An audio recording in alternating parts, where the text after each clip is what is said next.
তেহরানের আকাশে তারারা ম্লান, দূরে পাহাড়ের ছায়া যেন একটা অশুভ সংকেত বহন করছে। শহরের গলিতে নীরবতা, কিন্তু সামরিক ঘাঁটিতে আলো জ্বলছে। ইরানের ড্রোন প্রযুক্তির গর্জন বিশ্বকে চ্যালেঞ্জ ছুড়ে দিচ্ছে। যুক্তরাষ্ট্রের প্রেসিডেন্ট ডোনাল্ড ট্রাম্পের হোয়াইট হাউস আর ইরানের সর্বোচ্চ নেতা আয়াতুল্লাহ আলী খামেনির মধ্যে উত্তেজনা চরমে। ইরানের ড্রোন, ক্ষেপণাস্ত্র আর পারমাণবিক স্বপ্নকে ঘিরে মধ্যপ্রাচ্যে যুদ্ধের ডঙ্কা বাজছে। এই গল্প শুধু প্রযুক্তির লড়াই নয়, একটি জাতির অস্তিত্ব, বিশ্বশক্তির দ্বন্দ্ব আর এক নাটকীয় অপেক্ষার কাহিনী। ইরানের ড্রোন প্রযুক্তি এখন বিশ্বের নজরে। রাশিয়া ইউক্রেন যুদ্ধে মস্কো ইরানের তৈরি ড্রোন ব্যবহার করছে। যুক্তরাষ্ট্র ও পশ্চিমারা এমন দাবি করছে। মহাজির 6 ড্রোন, যা শত্রুর আকাশ প্রতিরক্ষা ভেদ করে ধ্বংসযজ্ঞ চালাতে পারে, এখন ইরানের সামরিক শক্তির প্রতীক। হোয়াইট হাউসের অভিযোগ, এই ড্রোন দিয়ে ইরান ফিলিস্তিনের হামাস, ইয়েমেনের হুতি বিদ্রোহীদের সাহায্য করছে আর রাশিয়ার হাতে তুলে দিচ্ছে যুদ্ধের অস্ত্র। জ্বালানি তেল রপ্তানির অর্থে ইরান ড্রোন, ক্ষেপণাস্ত্র আর পারমাণবিক কর্মসূচি চালিয়ে যাচ্ছে। ট্রাম্পের ম্যাক্সিমাম প্রেশার 2 কৌশল এই উত্থান ঠেকাতে মরিয়া। ইরানের তেল রপ্তানি শূন্যে নামিয়ে আনব, বলেছেন ট্রাম্প। সম্প্রতি তিনি তেহরানকে চিঠি পাঠিয়েছেন, পারমাণবিক ইস্যুতে সমঝোতা করো, নয়তো ভয়াবহ বোমা হামলার মুখোমুখি হও। কিন্তু ইরানের বিজ্ঞানীরা নিজেদের প্রযুক্তিতে এগিয়ে চলেছে ট্রাম্পের চাপকে উপেক্ষা করে। হোয়াইট হাউস ইরানের দরজায় নিষেধাজ্ঞার তালা ঝুলিয়েছে।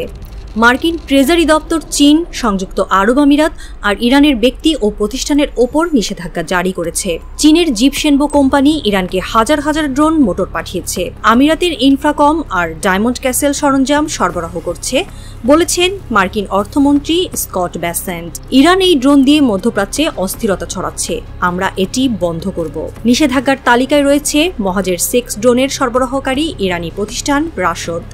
এই নিষেধাজ্ঞায় তালিকাভুক্তরা মার্কিন নাগরিকদের সঙ্গে লেনদেন করতে পারবে না, তাদের মার্কিন ভূমির সম্পদ বাজেয়াপ্ত হবে। লন্ডন ভিত্তিক ইরান ইন্টারন্যাশনাল এটি নিশ্চিত করেছে। কিন্তু এই চাপ কি ইরানকে থামাতে পারবে? ইরান পিছু হটছে না। ইসলামী বিপ্লবী গার্ড বাহিনী IRGC বলছে, ট্রাম্পের হুমকি আমাদের ভয় দেখাতে পারবে না। তেহরানের মিসাইল মেগাসিটিতে ব্যালিস্টিক ক্ষেপণাস্ত্র প্রস্তুত। আয়াতুল্লাহ খামেনির একটি ইশারায় এগুলো মধ্যপ্রাচ্যে মার্কিন 10টি ঘাঁটির দিকে ছুটবে। আমরা আমাদের সার্বভৌমত্ব রক্ষা করব, বলেছে ইরানের পররাষ্ট্র মন্ত্রণালয়। ইরানের পক্ষে চীন আর রাশিয়া। চীনের সঙ্গে জোট আর রাশিয়ার সঙ্গে ড্রোন সরবরাহ ইরানকে শক্তিশালী করছে। আমরা নিজেদের প্রযুক্তিতে এগিয়ে যাব, বলেছেন এক ইরানি কমান্ডার। ট্রাম্পের নিষেধাজ্ঞা যেন ইরানের জন্য নতুন চ্যালেঞ্জ হয়ে দাঁড়িয়েছে। ইসরায়েলের প্রধানমন্ত্রী বেঞ্জামিন নেতানিয়াহু ট্রাম্পের পাশে দাঁড়িয়ে বলেছেন, ইরান অধ্যায় শেষ করার সময় এসেছে। ইরানের ড্রোন আর পারমাণবিক স্বপ্ন ইসরায়েলের জন্য হুমকি। ট্রাম্পের সমর্থনে ইসরায়েল মধ্যপ্রাচ্যে শক্তি বাড়াচ্ছে। ইরান যদি আমাদের বিরুদ্ধে বলয় তৈরি করে, আমরা চুপ থাকব না, বলেছেন নেতানিয়াহু। এই উত্তেজনা পুরো অঞ্চলকে অস্থির করে তুলেছে। তেহরানের রাস্তায় উৎকণ্ঠা। এক গৃহিণী ফাতেমা বললেন, আমরা যুদ্ধ চাই না, কিন্তু দেশ রক্ষা করতে হবে। বাগদাদের দোকানদার আলী হাসান বললেন, ইরান আর যুক্তরাষ্ট্র লড়লে আমরাই ভুগব। ওয়াশিংটনে এক শিক্ষক জন মার্টিন বললেন, আরেকটা যুদ্ধ আমাদের ধ্বংস করবে। জাতিসংঘের মহাসচিব বলেছেন, সংযম প্রয়োজন। কিন্তু ট্রাম্পের হুমকি আর ইরানের প্রতিরোধ শান্তির বিপরীতে যাচ্ছে। চীন ও রাশিয়া ইরানের পক্ষে, ইউরোপ নীরব। ইরানের ড্রোন প্রযুক্তি এখন বিশ্বের কাছে একটি প্রশ্ন, এটি কি ভয়াবহ সংঘাতের সূচনা করবে? তেহরানের রাত গভীর হচ্ছে। মিসাইল লঞ্চারে ক্ষেপণাস্ত্র প্রস্তুত, IRGCর চোখে সতর্কতা। ওপারে হোয়াইট হাউসে ট্রাম্পের ডেস্কে পারমাণবিক হামলার পরিকল্পনা। ইরান কি প্রথম আঘাত হানবে, নাকি ট্রাম্পের বোমারু বিমান আগে আকাশে উঠবে? পাহাড়ের ছায়ায় যেন একটা উত্তর লুকিয়ে। শান্তি না ধ্বংস, এই গল্পের শেষ এখনো অজানা। কিন্তু যখন প্রথম ক্ষেপণাস্ত্র ছুটবে, তখন হয়তো একটা নতুন অধ্যায় শুরু হবে, অথবা সব শেষ হয়ে যাবে। কি হতে চলছে, উত্তর সময় বলে দেবে।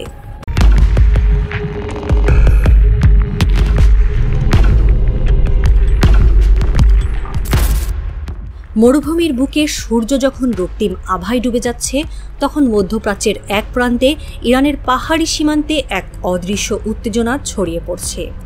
বাতাসে যেন শুধু ধুলোই নয়, যুদ্ধের গন্ধও ভেসে বেড়াচ্ছে। এই অঞ্চলের একমাত্র অনারব দেশ ইরান, যার ভাষা, সংস্কৃতি এমনকি ইতিহাসও আরব প্রতিবেশীদের থেকে আলাদা। বরাবরই এই ভূখণ্ডে একা দাঁড়িয়ে থাকা ইরান এবার যেন আরও বড় এক ঝড়ের মুখোমুখি। মার্কিন প্রেসিডেন্ট ডোনাল্ড ট্রাম্পের কণ্ঠে বারবার বেজে উঠছে বোমা হামলার হুমকি। তেহরানের পারমাণবিক স্বপ্নকে ধূলিসাৎ করতে তিনি বদ্ধপরিকর। কিন্তু এই গল্পে নতুন মোড় এনেছে উপসাগরীয় দেশগুলো। তারা যেন হঠাৎই ইতিহাসের পাতা উল্টে এক অভূতপূর্ব সিদ্ধান্তে এসে পৌঁছেছে, ইরানের পাশে দাঁড়ানোর ঘোষণা। এই ঘোষণা শুধু ট্রাম্পের পরিকল্পনায় ছুরি চালিয়ে দেয়নি, বরং মধ্যপ্রাচ্যের রাজনৈতিক দাবার ছকটাকেও উল্টে দিয়েছে। ইরানের সঙ্গে উপসাগরীয় দেশগুলোর সম্পর্ক কখনোই মধুর ছিল না। সৌদি আরব, সংযুক্ত আরব আমিরাত, কাতার, কুয়েত এই দেশগুলোর সঙ্গে ইরানের দ্বন্দ্বের ইতিহাস দীর্ঘ। কিন্তু এবার যখন যুক্তরাষ্ট্রের যুদ্ধবিমানগুলো আকাশে ডানা মেলার জন্য প্রস্তুত, তখন এই দেশগুলো এক অদ্ভুত ঐক্যের বন্ধনে আবদ্ধ হয়েছে। তারা স্পষ্ট জানিয়ে দিয়েছে তাদের ভূমি বা আকাশসীমা যুক্তরাষ্ট্র ইরানের বিরুদ্ধে ব্যবহার করতে পারবে না, এমনকি জ্বালানি সরবরাহ বা উদ্ধার অভিযানের জন্য নয়।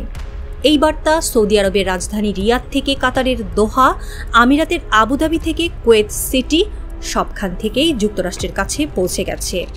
একজন জ্যেষ্ঠ মার্কিন কর্মকর্তা মিডল ইস্ট আইকে বলেছেন, তারা এই সংঘাতে জড়াতে চায় না।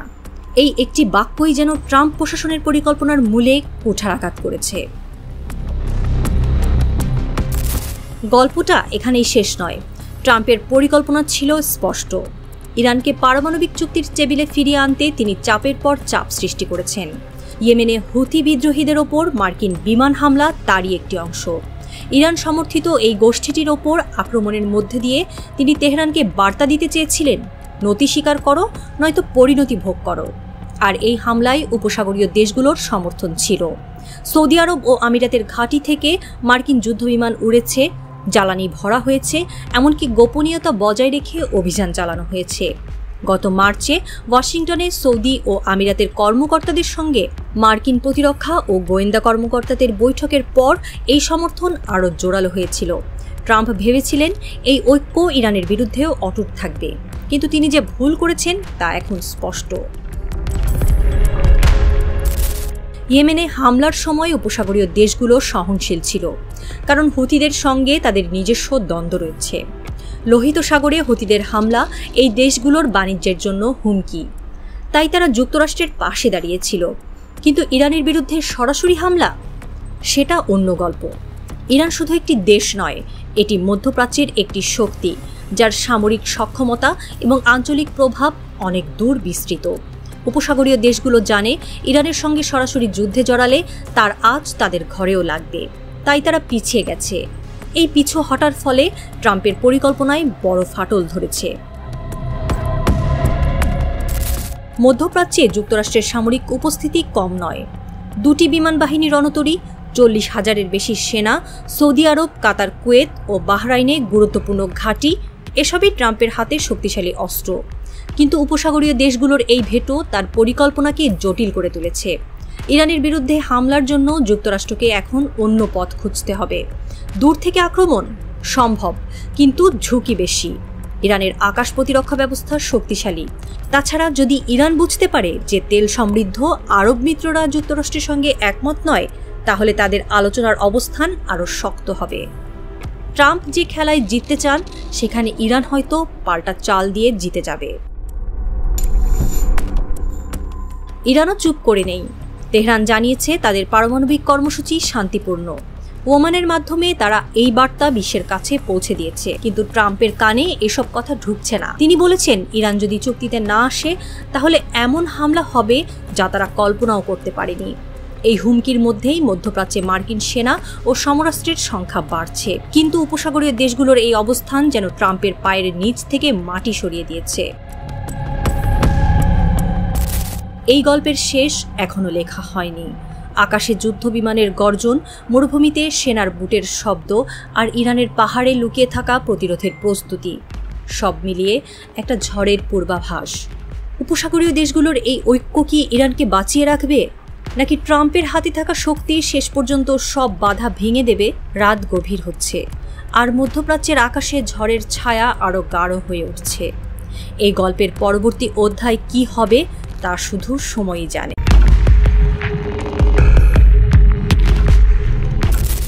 লোহিত সাগরের তীরে সূর্য ডুবে যাচ্ছে, জলের ওপর সোনালি আলোর ছায়া, কিন্তু দূরে একটা গভীর গর্জন, যুদ্ধজাহাজের শব্দ। ইরানের নৌবাহিনী IRGC তাদের ইস্পাতের দৈত্য নিয়ে সমুদ্রে নেমেছে। তেহরানের রাস্তায় উত্তেজনার গুঞ্জন, আকাশে বিমানের ছায়া। সর্বোচ্চ নেতা আয়াতুল্লাহ আলী খামেনির একটি নির্দেশে জেগে উঠেছে ইরান, যুক্তরাষ্ট্রের বিরুদ্ধে অবস্থা নিতে প্রস্তুত। অন্যদিকে মার্কিন বিমান বাহিনী রণতরীগুলো লোহিত সাগরের দিকে এগিয়ে আসছে। মধ্যপ্রাচ্যের এই দুই শক্তির মুখোমুখি হওয়ার গল্প শুধু রাজনীতির নয়, একটি নাটকীয় সংঘাতের প্রতীক্ষা, যেখানে আগুন আর ইস্পাতের লড়াইয়ে বিশ্ব তাকিয়ে আছে। ইরানের সর্বোচ্চ নেতা আয়াতুল্লাহ খামেনি যখন IRGCর নৌবাহিনীকে নির্দেশ দিলেন, তখন তেহরানের সামরিক ঘাঁটিগুলোতে যেন নতুন প্রাণ ফিরে এলো। ক্ষেপণাস্ত্র মজুদ চলছে, যুদ্ধজাহাজ প্রস্তুত হচ্ছে। IRGCর নৌবাহিনীর কমান্ডার আলী রেজা তানসিরি বলেছেন, যুদ্ধের প্রস্তুতি আমাদের প্রধান লক্ষ্য, এটি সর্বোচ্চ নেতার আদেশ। তিনি আরও জানান, কৃত্রিম বুদ্ধিমত্তাকে ইরানের সামরিক কৌশলে যুক্ত করা হচ্ছে। 23 মার্চ লন্ডন ভিত্তিক সংবাদ মাধ্যম ইরান ইন্টারন্যাশনাল এই তথ্য নিশ্চিত করেছে। ইরানের এই প্রস্তুতি শুধু কথায় সীমাবদ্ধ নয়। সম্প্রতি ওমান উপসাগরের চাবাহার বন্দরে চীন ও রাশিয়ার সঙ্গে নৌমহড়া চালিয়েছে খামেনির দেশ। আধুনিক যুদ্ধজাহাজ নিয়ে সমুদ্রে নেমে ইরান দেখিয়েছে তারা একা নয়। চীন আর রাশিয়ার সঙ্গে জোট বেঁধে তারা আঞ্চলিক নিরাপত্তা শক্তিশালী করছে। তেহরানের একজন সেনা মোহাম্মদ হোসেন বললেন, আমরা শান্তি চাই, কিন্তু যুক্তরাষ্ট্র যদি আমাদের ওপর আঘাত করে আমরা জবাব দেব। অন্যদিকে যুক্তরাষ্ট্র চুপ নেই। মার্কিন প্রতিরক্ষামন্ত্রী পিট হেগসে আগামী মাসে মধ্যপ্রাচ্যে 2টি বিমান বাহিনী রণতরী মোতায়েনের নির্দেশ দিয়েছেন। USS হ্যারি এস ট্রুম্যান এবং USS কার্ল ভিনসন লোহিত সাগরে টহল দেবে। এর লক্ষ্য ইয়েমেনের হুতি বিদ্রোহীদের হামলা ঠেকানো। সম্প্রতি হুতিরা মার্কিন জাহাজে ক্ষেপণাস্ত্র ছুড়েছে। জবাবে মার্কিন কেন্দ্রীয় কমান্ড হুতি ঘাঁটিতে বিমান হামলা শুরু করেছে। প্রেসিডেন্ট ডোনাল্ড ট্রাম্প এই পরিকল্পনার পেছনে রয়েছেন। তিনি বলেছেন, আমাদের জাহাজের নিরাপত্তা নিশ্চিত করতে হবে, হুতিদের থামাতে হবে। মার্কিন প্রশাসনের এই পদক্ষেপে উত্তেজনা বেড়েছে। USS হ্যারি এস ট্রুম্যানে আরও সেনা পাঠানো হচ্ছে। USS কার্ল ভিনসনের যোগদানে মধ্যপ্রাচ্যে আমেরিকার শক্তি আরও বাড়বে। কিন্তু এর পেছনে আরেকটি উদ্দেশ্য, ইরানকে চাপে রাখা। ট্রাম্প প্রশাসন হুতিদের পেছনে ইরানের হাত দেখছে। যুক্তরাষ্ট্র ইরানকে সতর্ক করে বলেছে, হুতিদের সাহায্য করলে পরিণতি ভুগতে হবে। মধ্যপ্রাচ্য এখন দুই পথের সামনে। ইরান আর যুক্তরাষ্ট্র যদি আলোচনায় বসে তবে শান্তি ফিরতে পারে, কিন্তু যদি এই সংঘাত বাড়ে তবে লোহিত সাগর আগুনে জ্বলবে। বিশ্লেষকরা বলছেন, ইরানের কৃত্রিম বুদ্ধিমত্তা আর নৌশক্তি যুক্তরাষ্ট্রের জন্য চ্যালেঞ্জ। অন্যদিকে আমেরিকার রণতরীগুলো ইরানের জন্য হুমকি। তেহরানের একজন বাসিন্দা ফাতেমা জাহরা বললেন, আমরা যুদ্ধ চাই না, কিন্তু আমাদের সম্মান রক্ষা করতে হবে। ইসরায়েল এই খেলায় আতঙ্কিত। নেতানিয়াহু জানেন, ইরান যদি হামলা করে তবে তাদের আয়রন ডোমও ব্যর্থ হতে পারে। ট্রাম্পই ইসরায়েলের আসল ভরসা। লোহিত সাগরের রাত গভীর, জলের ওপর যুদ্ধজাহাজের ছায়া, দূরে একটা বিস্ফোরণের শব্দ। এটি কি ইরানের ক্ষেপণাস্ত্রের পরীক্ষা, না মার্কিন বোমার আঘাত? তেহরানে আয়াতুল্লাহ খামেনির চোখে দৃঢ়তা, ওয়াশিংটনে ট্রাম্পের ডেস্কে পরিকল্পনার খসড়া। এই দুই শক্তির মুখোমুখি হওয়ায় বিশ্ব শ্বাসরুদ্ধ করে তাকিয়ে আছে। শান্তির শেষ সুযোগ, না যুদ্ধের প্রথম গর্জন? আগামী কোন দিকে এগোবে কেউ জানে না।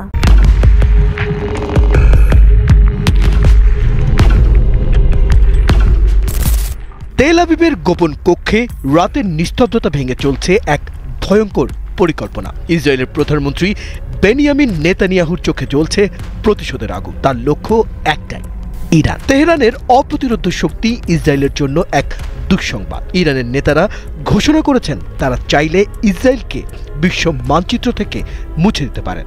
এই হুমকি ফাঁকা নয়। এবং নেতানিয়াহু তা জানেন, তাই তিনি ইরানকে কোনো সুযোগ দিতে চান না। তার মনে একটি রহস্যময় পরিকল্পনা, ইরানের গুরুত্বপূর্ণ মাথা সরিয়ে দেওয়া।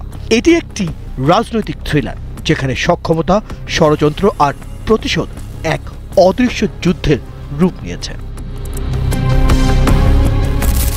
আন্তর্জাতিক বিশ্লেষকদের মতে ইরানের ক্রমবর্ধমান সামরিক সক্ষমতা, বিশেষ করে এর ব্যালিস্টিক মিসাইল প্রোগ্রাম এবং সম্ভাব্য পরমাণু সক্ষমতা ইসরায়েলের জন্য ক্রমশ উদ্বেগের কারণ হয়ে উঠেছে। 2023 সালে ফিলিস্তিনি গোষ্ঠীগুলোর সমন্বিত হামলা ইসরায়েলকে দুর্বল করে দেয় এবং এর মধ্যেই 2024 সালে ইরান প্রথমবারের মতো তেহরান থেকে ইসরায়েলে সরাসরি ক্ষেপণাস্ত্র হামলা চালায়। ওয়াশিংটনের জর্জ টাউন বিশ্ববিদ্যালয়ের মধ্যপ্রাচ্য বিষয়ক বিশেষজ্ঞ ডক্টর সারা হামিদি পর্যবেক্ষণ করেন, ইরানের এই হামলা শুধু সামরিক শক্তি প্রদর্শন নয়, বরং ইসরায়েলের প্রতি একটি কৌশলগত সতর্কবার্তা। ইসরায়েলের প্রতিরক্ষা ব্যবস্থা যুক্তরাষ্ট্র ও তার মিত্রদের সমর্থনে ইরানের ক্ষেপণাস্ত্রগুলোর অধিকাংশই প্রতিহত করে।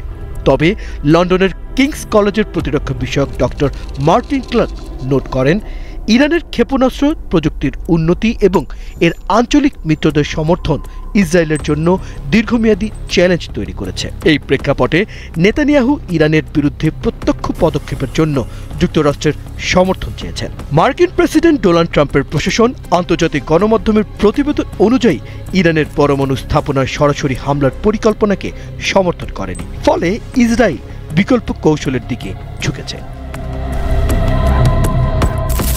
আন্তর্জাতিক গণমাধ্যম, বিশেষ করে ফরেন পলিসি এবং আল জাজিরার প্রতিবেদন অনুসারে নেতানিয়াহুর নতুন পরিকল্পনা ছিল ইরানের সামরিক নেতৃত্বের মূল ব্যক্তিদের সরিয়ে দেয়। তার হিটলিস্টের শীর্ষে ছিলেন ইসলামী বিপ্লবী গার্ড বাহিনীর এয়ারফোর্সের প্রধান ব্রিগেডিয়ার জেনারেল আমির আলী হাজিজাদে। তিনি 2024 সালে ইসরায়েলে 400 ক্ষেপণাস্ত্র হামলার মূল কারিগর। নেতানিয়াহু বিশ্বাস করেন, জেনারেল আমিরকে হত্যা করতে পারলে ইরানের সামরিক শক্তি দুর্বল হবে আর তেহরান ক্ষিপ্ত হয়ে ইসরায়েলের নতুন হামলা চালাবে। এটি নেতানিয়াহুর নতুন ফাঁদ। ইরানের হামলাকে কারণ দেখিয়ে ইসরায়েল তখন পূর্ণ মাত্রায় প্রতিশোধ নেবে এবং যুক্তরাষ্ট্রের সমর্থনও পাবে। এজন্য এক ঢিলে দুই পাখি মারার খেলা। এই হত্যার দায়িত্ব দেওয়া হতে পারে ইসরায়েলের গোয়েন্দা সংস্থা মোসাদকে। মোসাদের ইতিহাসে এমন গোপন অপারেশন নতুন নয়। তারা ইতিমধ্যে জেনারেল আমিরের গতিবিধি নজরে রেখেছে। গত অক্টোবরে ইরানের দ্বিতীয় হামলার পর ইসরায়েলি ও মার্কিন কর্মকর্তারা এই হত্যার পরিকল্পনা নিয়ে আলোচনা করেছিলেন। তবে তেল আবিব শেষ পর্যন্ত সিদ্ধান্ত নেয় যে জেনারেল আমিরকে হত্যার পরিবর্তে ইরানের আকাশ প্রতিরক্ষা ব্যবস্থা এবং ব্যালিস্টিক মিসাইল উৎপাদন ক্ষমতা ধ্বংস করাই বেশি কার্যকর হবে। হার্ভার্ড বিশ্ববিদ্যালয়ের কেনেডি স্কুলের গবেষক ডক্টর এলিয়ট কোহেন বলেন, ইসরায়েলের এই কৌশল একটি ঝুঁকিপূর্ণ খেলা। ইরানের প্রতিরক্ষা যদি প্রত্যাশার চেয়ে বেশি তীব্র হয় তবে এটি একটি আঞ্চলিক যুদ্ধের সূচনা করতে পারে। ইরানও নিশ্চুপ নয়। তেহরানের দাবি তারা পরমাণু অস্ত্র তৈরির দ্বার প্রান্তে। এই দাবি ইসরায়েল ও তার মিত্রদের জন্য উদ্বেগের কারণ। ইরানের সর্বোচ্চ নেতা আয়াতুল্লাহ আলী খামেনি এখন যুক্তরাষ্ট্রের সঙ্গে একটি সমঝোতার পথ খুঁজছেন। গত 2 সপ্তাহ ধরে ইরানি এবং মার্কিন কর্মকর্তারা গোপন আলোচনা চালাচ্ছেন, কিন্তু নেতানিয়াহুর লক্ষ্য ইরানকে পঙ্গু করে দেওয়া। তিনি বিশ্বাস করেন, ইরানের সামরিক শক্তি ভেঙে ফেলতে পারলেই ইসরায়েলের ভবিষ্যৎ নিরাপদ হবে। ইরানের ক্ষেপণাস্ত্র হামলা ইসরায়েলের জন্য ক্ষতিকর না হলেও তা তেহরানের শক্তির প্রমাণ। যুক্তরাষ্ট্র, ইসরায়েল এবং তাদের মিত্ররা ইরানের ক্ষেপণাস্ত্র ঠেকাতে ঢাল হয়ে দাঁড়িয়েছিল। তবু ইরানের ব্যালিস্টিক মিসাইল আর আকাশ প্রতিরক্ষা ব্যবস্থা তাদের সামরিক সক্ষমতার প্রতীক। নেতানিয়াহু জানেন, এই সক্ষমতা ধ্বংস না করলে ইরানের হুমকি কমবে না। ইরানের রাজপথে তেহরানের একজন শিক্ষক আলী রেজা বলেন, আমরা শান্তি চাই, কিন্তু ইসরায়েল যদি আমাদের নেতাদের লক্ষ্য করে তবে আমরা রুখে দাঁড়াবো। খামেনি আমাদের শক্তি, আমাদের গর্ব। অন্যদিকে তেল আবিবের একজন দোকানি ইয়াকভ বলেন, ইরানের ক্ষেপণাস্ত্র আমাদের আকাশে উঠছে, আমরা ভয়ে থাকতে পারছি না। নেতানিয়াহুকে কিছু করতেই হবে। এই কণ্ঠগুলো ইরান ও ইসরায়েলের জনগণের মধ্যে ক্রমবর্ধমান উদ্বেগ এবং জাতীয়তাবাদী চেতনার প্রতিফলন। তবে বিশ্লেষকরা সতর্ক করেছেন যে এই উত্তেজনা একটি বৃহত্তর সংঘাতের দিকে নিয়ে যেতে পারে। কলম্বিয়া বিশ্ববিদ্যালয়ের আন্তর্জাতিক নিরাপত্তা বিশেষজ্ঞ ডক্টর লিনা খাতিব বলেন, ইসরায়েলের লক্ষ্যবস্তু ভিত্তিক হামলা স্বল্পমেয়াদে সুবিধা দিতে পারে, কিন্তু এটি ইরানের প্রতিশোধমূলক ক্ষমতাকে উস্কে দিতে পারে, যা মধ্যপ্রাচ্যে অস্থিতিশীলতা বাড়াবে। আন্তর্জাতিক গণমাধ্যমের বিশ্লেষণে উঠে এসেছে যে খামেনির নেতৃত্বে ইরান একটি শক্তিশালী অবস্থান ধরে রেখেছে। তার কৌশলগত দৃষ্টিভঙ্গি ইরানের সামরিক ও কূটনৈতিক ক্ষমতাকে একীভূত করেছে। তেহরানের ক্ষেপণাস্ত্র বাহিনী এবং আঞ্চলিক মিত্রদের নেটওয়ার্ক ইরানকে একটি গুরুত্বপূর্ণ শক্তিতে পরিণত করেছে। দ্য ইকোনমিস্টের এক প্রতিবেদনে বলা হয়, খামেনির নেতৃত্বে ইরান তার প্রতিরক্ষা ব্যবস্থাকে এমনভাবে সংগঠিত করেছে যে এটি ইসরায়েলের যে কোনো হামলার জবাব দিতে প্রস্তুত। খামেনি তার বক্তৃতায় স্পষ্ট করেছেন যে ইরান শান্তি চায়, তবে যে কোনো আগ্রাসনের বিরুদ্ধে দৃঢ় প্রতিরোধ গড়ে তুলবে। তিনি বলেন, আমাদের শত্রুরা আমাদের শক্তি জানে, তারা যদি আমাদের পরীক্ষা করে তবে তারা উপযুক্ত জবাব পাবে। এই বার্তা বিশেষজ্ঞদের ইসরায়েলের গোপন পরিকল্পনার প্রতি একটি সরাসরি সতর্কতা। ইসরায়েলের পরিকল্পনা সফল হবে কিনা তা নির্ভর করছে ইরানের প্রতিক্রিয়া এবং আন্তর্জাতিক সম্প্রদায়ের ভূমিকার উপর। আন্তর্জাতিক গণমাধ্যম এবং বিশ্ববিদ্যালয়ের শিক্ষকদের পর্যবেক্ষণে উঠে এসেছে যে ইরানের সামরিক ও কূটনৈতিক প্রস্তুতি এই উত্তেজনাকে একটি স্থায়ী চ্যালেঞ্জে পরিণত করেছে। ইসরায়েলের কৌশল যদি ব্যর্থ হয় তবে তেহরানের অবস্থান আরও শক্তিশালী হতে পারে। অন্যদিকে যদি ইরান অতিরিক্ত প্রতিক্রিয়া দেখায় তবে এটি একটি বৃহত্তর সংঘাতের দিকে নিয়ে যেতে পারে। এই উত্তেজনার মধ্যে খামেনির নেতৃত্ব ইরানকে একটি কেন্দ্রীয় শক্তি হিসেবে প্রতিষ্ঠিত করেছে। তার কৌশলগত দূরদর্শিতা এবং সামরিক প্রস্তুতি ইরানকে এমন এক অবস্থানে নিয়ে গেছে যেখানে এটি ইসরায়েলের যে কোনো চ্যালেঞ্জ মোকাবেলায় সক্ষম। এটি একটি ভূ রাজনৈতিক দ্বন্দ্ব যার ফলাফল মধ্যপ্রাচ্যের ভবিষ্যৎ গড়ে দেবে। খামেনি জানেন, ইসরায়েলের ফাঁদে পা দিলে তেহরানের শক্তি প্রকাশের সুযোগ আসবে। তিনি তার সামরিক বাহিনীকে প্রস্তুত রেখেছেন এবং তার ক্ষেপণাস্ত্র বাহিনী ইসরায়েলের যে কোনো হামলার জবাব দিতে তৈরি। তিনি ইসরায়েলের প্রতি সতর্ক বার্তা দিয়েছেন, আমাদের ধৈর্যের সীমা পরীক্ষা করো না, আমরা শান্তি চাই কিন্তু যুদ্ধের জন্য প্রস্তুত। ইরানের গোপন পরিকল্পনা সফল হবে কিনা তা সময় বলবে, কিন্তু খামেনির অটল নেতৃত্বে ইরান এখন অজেয়। তার হাত ধরে ইরান শুধু নিজেকে রক্ষা করেনি, বরং বিশ্বকে দেখিয়ে দিয়েছে যে সত্য আর ন্যায়ের পথে দাঁড়িয়ে যুদ্ধ জয় করা যায়। এটি কেবল একটি ভূ রাজনৈতিক খেলা নয়, এটি একটি জাতির অপ্রতিরোধ্য আত্মার গল্প। খামেনি এই গল্পের নায়ক, যিনি ইরানকে অজেয় করে তুলেছেন।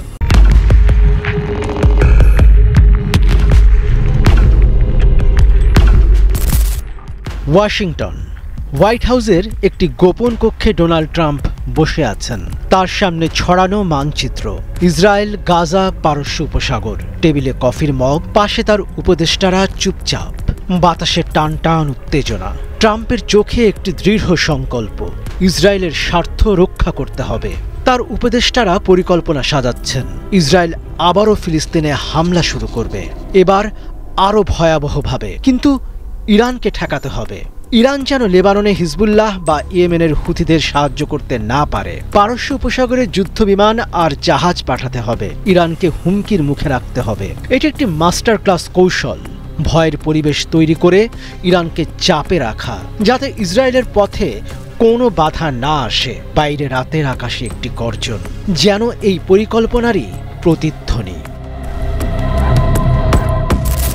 ইসরায়েল ফিলিস্তিনে আবারও হামলা শুরু করেছে। এবারের পরিকল্পনা আরও ভয়ঙ্কর। গাজায় বোমা পড়বে, ধ্বংসস্তূপ বাড়বে, ফিলিস্তিনিদের বাস্তুহারা করার লক্ষ্য আরও তীব্র হবে। তেল আবিব থেকে এই পরিকল্পনা চলছে, গ্রেটার ইসরায়েলের স্বপ্নকে বাস্তবে রূপ দেওয়া। বিশেষজ্ঞরা বলছেন, ইসরায়েল এবার গাজাকে পুরোপুরি খালি করতে চায়। এটি তাদের দীর্ঘমেয়াদী কৌশলের অংশ। কিন্তু এই অভিযান সফল করতে ইরানকে ঠেকাতে হবে। ইরানের প্রভাব লেবাননে হিজবুল্লাহ আর ইয়েমেনে হুথিদের মাধ্যমে ছড়িয়ে আছে। তারা যদি ফিলিস্তিনের পক্ষে সক্রিয় হয়, ইসরায়েলের পরিকল্পনায় বড় বাধা তৈরি হবে। তাই ট্রাম্পের টেবিলে এই পরিকল্পনা, ইরানকে চাপে রাখা যাতে তারা অন্যদিকে মন দিতে না পারে। ট্রাম্পের উপদেষ্টারা জানেন ইরানকে সরাসরি আক্রমণ করা সম্ভব নয়। আমেরিকা এটি ভালোভাবে বোঝে। ইরানে হামলা মানে মধ্যপ্রাচ্যে তাদের অবস্থার ধ্বংস, প্রশান্ত মহাসাগরে ডিয়েগো গার্সিয়ার মতো ঘাঁটি হারানো, এমনকি বিশ্বব্যাপী বিপর্যয়। তাই তারা একটি ব্লাফ খেলছে। পারস্য উপসাগরে যুদ্ধ বিমান উঠছে, যুদ্ধ জাহাজ মোতায়েন হচ্ছে, সৈন্য সমাবেশ দেখানো হচ্ছে। এটি শুধু ভয়ের পরিবেশ তৈরি করার জন্য। বিশেষজ্ঞরা বলছেন এটি ট্রাম্প নেতানিয়াহুর মাস্টার ক্লাস স্ট্র্যাটেজি, ইরানকে ব্যস্ত রাখা যাতে তারা গাজার দিকে মন না দিতে পারে। আমেরিকা জানে সরাসরি যুদ্ধে গেলে তাদের স্বার্থ ধ্বংস হবে, তাই এই হুমকি ধামকি একটি পরিকল্পিত নাটক, বিশ্বকে বোকা বানানোর খেলা। মধ্যপ্রাচ্য বিশেষজ্ঞদের বিশ্লেষণ, ইরানকে চাপে রাখার এই খেলা চলবে যতদিন গাজায় ফিলিস্তিনিরা থাকবে। গাজা খালি হলেই আমেরিকা চুপচাপ সরে যাবে। এটি একটি সময়ের খেলা। ইসরায়েল গাজায় তার লক্ষ্য পূরণ করবে, আর আমেরিকা ইরানকে ভয় দেখিয়ে পথ পরিষ্কার রাখবে। এই পরিস্থিতিতে আরব দেশগুলো কি করছে? মিশর, জর্ডান, সৌদি আরব কেউই ফিলিস্তিনের পাশে দাঁড়ায়নি, একটি বোমা ফেলেনি, একটি সৈন্য পাঠায়নি। কেন? কারণ তাদের ক্ষমতা সীমিত। তাদের অস্ত্র আমেরিকার কাছ থেকে কেনা। যুদ্ধে গেলে সাপ্লাই বন্ধ হবে, অর্থনীতি ভেঙে পড়বে। বিশেষজ্ঞরা বলছেন মিশর সীমান্ত খুলে ফিলিস্তিনিদের আশ্রয় দিতে পারত, কিন্তু আমেরিকার চাপে তারা চুপ। সৌদি আর জর্ডানেরও সামরিক শক্তি নেই, তাদের রাজতন্ত্র, অর্থনীতি সব আমেরিকার হাতে। তাই তারা নিজেদের স্বার্থ বাঁচিয়ে নীরব। অন্য ক্ষেত্রে তুরস্কের নাম উঠছে, কিন্তু তাদেরও পূর্ণ শক্তি নেই, তেল নেই, অর্থনীতি ব্যবসার উপর নির্ভর। যুদ্ধে গেলে তারা টিকতে পারবে না। ইরান এই পরিস্থিতিতে একমাত্র শক্তি। তাদের অস্ত্র নিজেদের তৈরি, প্রযুক্তি আছে। তারা আমেরিকা বা ইসরায়েলের উপর নির্ভর করে না, কিন্তু আরব দেশগুলো ইরানের সঙ্গে নেই। আকীদাগত পার্থক্য তাদের আলাদা করে রেখেছে। ঢাকা বিশ্ববিদ্যালয়ের অধ্যাপক আখতারুজ্জামান মনে করেন ইরান মুসলিম বিশ্বের একমাত্র দেশ যারা নিজের শক্তিতে লড়তে পারে, কিন্তু ঐক্যের অভাবে তাদের শক্তি কাজে লাগছে না। গাজায় এখন ধ্বংস, আরব দেশগুলো চুপ, আমেরিকা ইরানকে চাপে রেখেছে, ইসরায়েল জিতছে, ফিলিস্তিনিরা একা। কিন্তু এই খেলা কতদিন? ইরান কি এতদিন জেগে উঠবে? আরব বিশ্ব কি ঐক্যবদ্ধ হবে?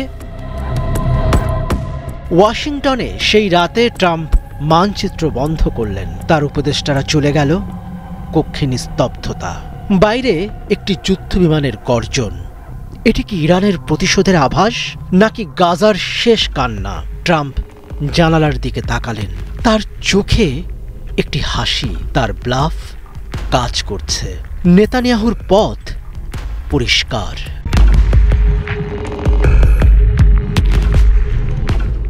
তেহরানের আকাশে তারারা যেন নিঃশব্দে কথা বলছে, আর সেই নিস্তব্ধতার মাঝে একটি নাম গুনগুন করে উঠছে, আয়াতুল্লাহ আলী খামেনি, ইরানের সুপ্রিম লিডার। একজন মানুষ যার হাতে শুধু একটি দেশের ভাগ্য নয়, গোটা মধ্যপ্রাচ্যের ভবিষ্যৎ যেন ঝুলে আছে। তার একটি ইশারায় যুদ্ধ শুরু হতে পারে, আবার শান্তির পতাকাও উঠতে পারে। এই মানুষটিকে কেন ভয় পায় বিশ্বের ক্ষমতাধররা? কেন ডোনাল্ড ট্রাম্পের মতো নেতাও তার সামনে দুবার ভাবেন? এই গল্প শুধু ক্ষমতার নয়, এটি একটি দেশের অদম্য শক্তি আর তার নেতার অটল দৃঢ়তার। ইরানের ইসলামিক রিপাবলিকের সর্বোচ্চ ক্ষমতার আসনে বসে আছেন আয়াতুল্লাহ খামেনি।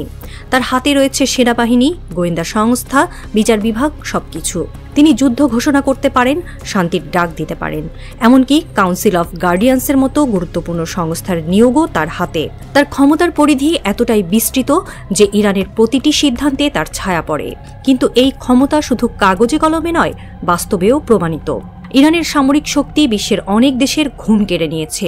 5,23,000 সক্রিয় সেনা, আরও 3 লাখ সংরক্ষিত সদস্য। এই সংখ্যা যুক্তরাষ্ট্রের 13.5 লাখ সেনার তুলনায় কম হলেও ইরানের প্রশিক্ষিত জনশক্তি আর সামরিক কৌশল তাদের আলাদা করে। ইসলামিক রেভলিউশনারি গার্ড কর্পস বা IRGC এই বাহিনীকে বলা হয় ইরানের মেরুদণ্ড। 1.5 লাখ সদস্যের এই বাহিনী শুধু দেশের ভেতরে নয়, বিদেশেও ইরানের প্রভাব বিস্তারে মুখ্য ভূমিকা পালন করে।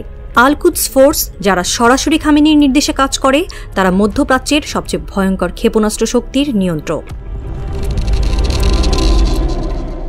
সম্প্রতি যুক্তরাষ্ট্রের প্রেসিডেন্ট ডোনাল্ড ট্রাম্প ইরানের বিরুদ্ধে হুঙ্কার ছেড়েছিলেন, ইরানকে ধ্বংস করে দেব। তার এই বক্তব্যে বিশ্বজুড়ে শোরগোল পড়ে যায়, কিন্তু তেহরান চুপ করে বসে নেই। ইরানের পররাষ্ট্র মন্ত্রণালয় থেকে কড়া জবাব এসেছে, আমরা কারো হুমকিতে ভয় পাই না। তবে গোপন সূত্রে জানা গেছে, ট্রাম্প নাকি খামেনির সঙ্গে বৈঠকে বসতে চান। যুক্তরাষ্ট্রের বিশেষ দূত স্টিভ উইটকফ ফক্স নিউজকে বলেছেন, আমরা যুদ্ধ চাই না, কূটনীতির মাধ্যমে সমাধান সম্ভব কিনা সেটাই দেখতে চাই। কিন্তু তিনি সতর্ক করে দিয়েছেন, যদি আলোচনা ব্যর্থ হয় তবে বিকল্প পথ খুব একটা সুখকর হবে না। এই কথার পেছনে রয়েছে ইরানের সামরিক প্রস্তুতি। ১৬৩৪টি ট্যাঙ্ক, ২৩৪৫টি সাজোয়া যান, ২১২৮টি কামান, ৫০৯টি যুদ্ধবিমান। ইরানের অস্ত্র ভাণ্ডার যে কোনো দেশকে চিন্তায় ফেলার জন্য যথেষ্ট। তাদের নৌবাহিনীতে এয়ারক্রাফট ক্যারিয়ার না থাকলেও ৩৪টি সাবমেরিন আর ৮৮টি পেট্রোল বোট রয়েছে। আর ক্ষেপণাস্ত্র শক্তি, মধ্যপ্রাচ্যে এর কোনো তুলনা নেই। ২০১৯ সালে সৌদি তেল ক্ষেত্রে ড্রোন হামলা তার প্রমাণ। যদিও ইরান সেই অভিযোগ অস্বীকার করেছে, কিন্তু বিশ্ব তাদের দিকেই আঙ্গুল তুলেছিল। ইরানের শক্তির আরেকটি দিক হল তাদের পরমাণু কর্মসূচি। যুক্তরাষ্ট্রের ৭,২০০টি কিংবা ইসরায়েলের ২০০টি পারমাণবিক বোমার মতো অস্ত্র ইরানের হাতে নেই, কিন্তু তাদের পরমাণু গবেষণা বিশ্বকে উদ্বিগ্ন করে তুলেছে। আন্তর্জাতিক পরমাণু শক্তি সংস্থার প্রধান রাফায়েল গ্রোসি সম্প্রতি বলেছেন, ইরান পরমাণু অস্ত্রের খুব কাছে পৌঁছে গেছে, সময় ফুরিয়ে আসছে। ইরান অবশ্য দাবি করে তাদের কর্মসূচি শান্তিপূর্ণ, কিন্তু যুক্তরাষ্ট্র চায় এই কর্মসূচি পুরোপুরি বন্ধ হোক। ইরানের এই শক্তির পেছনে রয়েছে খামেনির দূরদৃষ্টি। তিনি শুধু একজন ধর্মীয় নেতা নন, একজন কৌশলী রাষ্ট্রনায়ক। তার নেতৃত্বে ইরান নিষেধাজ্ঞার মধ্যেও ড্রোন প্রযুক্তিতে এগিয়ে গেছে। ২০১৬ সাল থেকে ইরাকের বিরুদ্ধে ড্রোন ব্যবহার, ২০১৯ সালে যুক্তরাষ্ট্রের ড্রোন ভূপাতিত করা, এসব ঘটনা ইরানের সক্ষমতার প্রমাণ। এমনকি মিত্রদের কাছে ড্রোন প্রযুক্তি বিক্রি করে তারা নিজেদের অবস্থান আরও মজবুত করেছে। ট্রাম্প খামেনিকে চিঠি লিখে সতর্ক করেছেন, কিন্তু খামেনি সেই প্রস্তাব নাকচ করে দিয়েছেন। ইরানের পররাষ্ট্রমন্ত্রী আব্বাস আরাকচি বলেছেন, যুক্তরাষ্ট্র চাপের নীতি ছাড়লে আলোচনা অসম্ভব। হোয়াইট হাউসের জাতীয় নিরাপত্তা উপদেষ্টা মাইক ওয়ালসও স্পষ্ট করে বলেছেন, ইরানের পরমাণু কর্মসূচি বন্ধ না হলে পরিণতি ভালো হবে না। বাইরে বাতাসে যুদ্ধের গন্ধ, কিন্তু খামেনির মনে একটি নিশ্চয়তা, ইরান অটল। ট্রাম্প কি আলোচনায় বসবেন, নাকি তার হুমকি বাস্তবে রূপ দেবেন? আকাশে কালো মেঘ জমছে। তেহরানের নীরবতা যেন একটি অশনি সংকেত বয়ে আনছে। এই শক্তির সামনে কি ট্রাম্প হার মানবেন, নাকি বিশ্ব একটি নতুন সংঘাতের সাক্ষী হবে? তেহরানের রাত আরও গভীর হয়েছে। খামেনি জানালার পাশে দাঁড়িয়ে আছেন, ট্রাম্পের চিঠি টেবিলে পড়ে আছে। তার চোখে ভয় নেই, বরং একটি অদম্য আত্মবিশ্বাস। তিনি জানেন ইরানকে সমীহ করে গোটা বিশ্ব। ট্রাম্পের হুমকি তার কাছে শুধু কাগজে বাগ। তেহরানের রাস্তায় জনতার গর্জন, আকাশে যুদ্ধবিমানের ছায়া, সবই খামেনির শক্তির প্রতিধ্বনি।